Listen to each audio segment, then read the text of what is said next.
Honorable Shri Justice B.R. Gawai, Chief Justice of India, Honorable Justice Surya Kant, Judge Supreme Court of India, Honorable Justice Vikram Nath, Judge Supreme Court of India, Honorable Justice Sri Narasimha, Judge Supreme Court of India, Honorable Justice Pankaj Middle, Judge Supreme Court of India, Honorable Justice Rajesh Bindal, Judge Supreme Court of India, Honorable Justice and Koteshwar Singh, Supreme Court of India, Honorable Justice Arun Pillai, Chief Justice of Jammu and Kashmir High Court, Honorable Justice Rajesh Bindal, Honorable Judges of the Supreme Court, Honorable Judges of the High Courts from Northern India, Honorable Justice of our own High Court, distinguished guests, it is a great opportunity provided to me for addressing this august gathering when we have assembled here for a new vision for transmission of legal services. But before that, I would like to say that instead of a traditional speech, I would like to tell the august gathering that Kashmir had a very, very rich culture and civilization, which back to 2,000 and 3,000 years before Christ. The latest historical chronicle on this subject is available in a book called Raj Tarangni, written by Kavana, a historian of great eminence. His book has been translated in all the languages of, be it French, be it German, be it English, and all other languages. It provides us an insight that Kashmir had a defined and established not only a legal system but also an administrative system, which went for years together, for centuries. But unfortunately, we lost that civilization because of climatic changes, because of vagaries of nature, because of external aggressions, and because of internal dissensions. We had a movement known as Sufi movement, which influenced our lives in the subsequent years in the history. That movement believed in oneness of God. That movement gave us a lesson that God is omnipotent, omnipresent. God believes that there should be respect for every human being without any distinction of race, culture, language, or religion. We uphold those principles and we keep them to our heart even till today. Sir, all the Kashmiris, whether it was a Hindu or a Muslim or a Kashmiri Pandit, we propagated those philosophies. We still propagate it, and we are intended to those philosophies even now. Now, having said that, we had invasions from Afghanistan somewhere in 1752.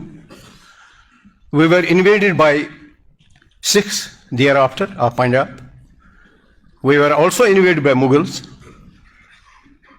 But all those establishments which came here as invaders, they could not give us any legal foundation or a legal jurisprudence system. Nor is there any available book of history available that any system was put in place by all those rulers. They came, they ruled and left, but without leaving anything for the posterity. Sir, it was in 1846 that we were ruled by Dogras of Jammu. At that point of time, Kashmir was a separate entity, but they unified both Jammu, Kashmir and Ladakh together. And it is for the first time that they have established an order, administrative, judicial, revenue, and provided us laws and all other enactments which we are following even today. Sir, they, for the first time, established a High Court in 1928. And that High Court flourishes even till today. They had also established a Board of Judicial Advisors, a reference of which was made by my Lord, the Chief Justice of Jammu and Kashmir High Court. The Board of Judicial Advisors would hear the appeals against the High Court. And you can understand the system we have and the fairness of judgments we had.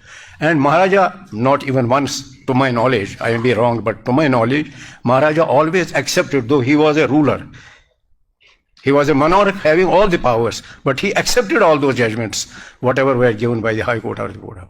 Now the High Court even flourished even till date. We had a bar association together with the High Court when High Court was framed. High Court was formulated. There was a side by side a bar association which came into existence. And that bar association worked in harmony with the High Court and provided justice to all without fear, favor, or ill will. Now we have very luminaries which have gone to the Supreme Court from those bar associations. Now with the passage of time, sir, the Jammu and Kashmir Bar Association was divided into two associations because of large number of cases, large number of advocates enrolled for practicing in different courts. Jammu Bar Association became a separate entity and Srinagar Bar Association became another separate entity. So we worked together for a long time, but unfortunately, we had an abrasion. We had an abrasion in the last decade of 20th century. The entire apparatus of Kashmir Valley was affected, so were the lawyers affected. But sir, we have changed it from those times. Those aberrations are still haunting us, sir. Why are they? Why do I say they are haunting it, sir? For last 33 years, there are only 4 or 5 members, lawyers from the Kashmir and Ladakh who have been elevated to the bench of the High Court. My Lord the Chief Justice, I was very encouraged when His Lordship said that we are as brilliant as any other lawyer in the country. I am encouraged by these. But if that is so, those years which aberrations, they should not haunt us any further. We are, sir, one with you, the whole gathering which has assembled here. We want to work in harmony and with dedication to uphold the principles of law, to uphold the Constitution. We are committed to that, and we make a pledge here that the past we have forgotten. Sir, I am reminded of a quote of a great philosopher, Maulana Rumi. I quote, sir,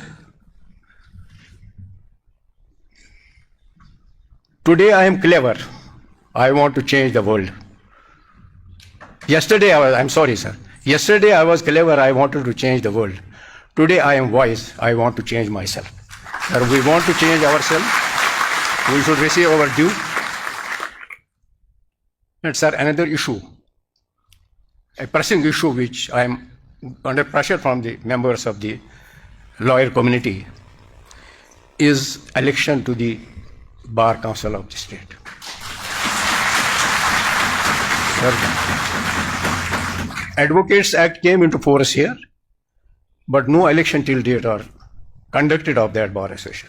We have a right that we represent, we conduct an election to the bar association and work for the welfare of the lawyers, work with the harmony with the High Court, and we could have arranged seminars like this ourselves as bar council members. We could provide help to the needy, or we could provide help to the in the legal problems which are faced by the people.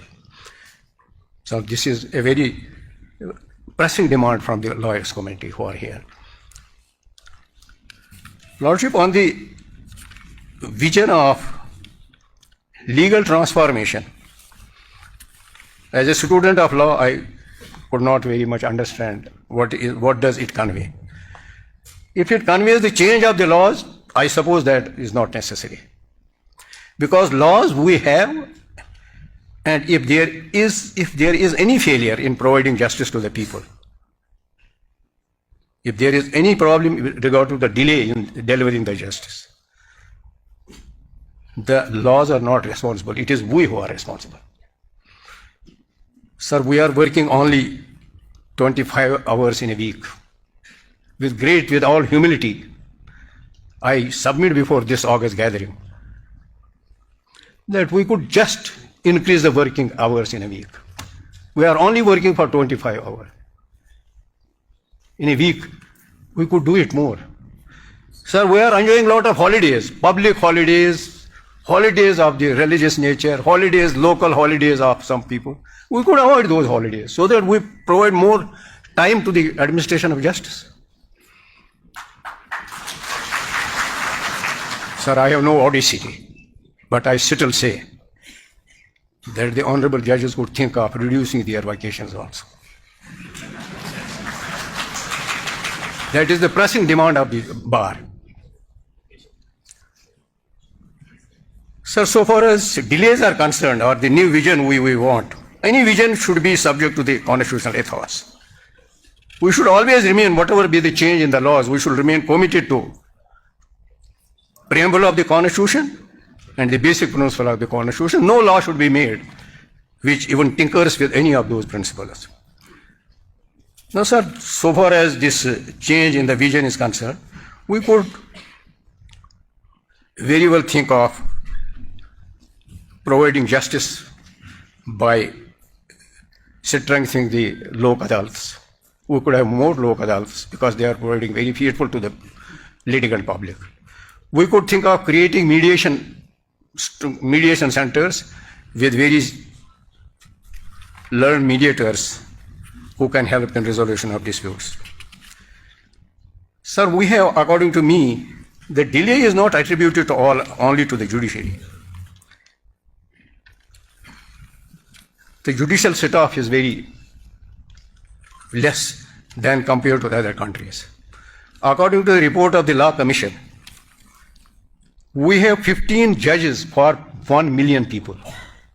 The Law Commission has said that we should increase it to 50 per million people. That has not happened. Sir, in United States of America, we have possibly 200 judges per million people. That is true of China also. Now spending by the government on the judiciary is also very low. We are spending only 0.08% of our GDP on judiciary, which is abysmally low as compared to other countries. United States of America is spending 2%. At an average, any country in the world is spending more than 1%. Now, we have no problems of finance because during the last decade or so, our GDP has increased tremendously and we have overtaken Britain and Germany by that. So therefore, why there should be not more spending on the staff and on increasing the number of judges at all levels?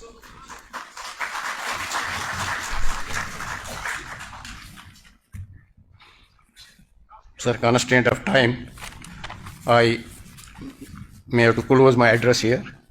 I thank you all, sir. Wish all happiness.